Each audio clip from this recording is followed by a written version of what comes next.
રાજકોટમાં પ્રખ્યાત hotel Krishna park રિસોર્ટના માલિકે અદભુત રીતે પોતાના જન્મદિવસની ઉજવણી કરી. જીવનના 68 વર્ષ પૂર્ણ થતા હરિભાઈ કણસાગરાએ મનોદિવ્યાંગ બાળકો સાથે જન્મદિવસ ઉજવ્યો. સામાન્ય રીતે લોકો મિત્રો અને પરિવાર સાથે પાર્ટી કરી ઉજવણી કરતા હોય છે, પરંતુ હરિભાઈએ વિચાર્યું કે પાર્ટી કરીને રૂપિયા અને સમયનો ખોટો વ્યય કરતા જરૂરિયાતમંદ પાછળ ખર્ચો કરવો જોઈએ. બસ આ વિચાર સાથે તેમણે પોતાના જન્મદિવસની અનોખી રીતે ઉજવણી કરી.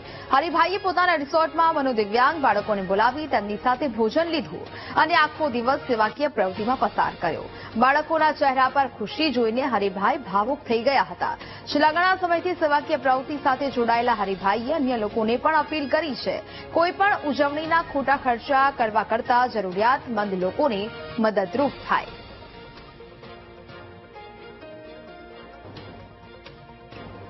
તો મનોદિવ્યાંગ બાળકો સાથે સમય વિતાવ્યો અને આ તમામ લોકોને પોતાની રિસોર્ટમાં બોલાવવામાં આવ્યા, તેમની સાથે આખો દિવસ પસાર કર્યો અને તેમને લોકોને પણ અપીલ કરી છે કે પોતાના જન્મદિવસે કે ખાસ દિવસે ખોટો વ્યય ન કરો અને આ પ્રકારનું આયોજન થાય તે ખૂબ જરૂરી છે.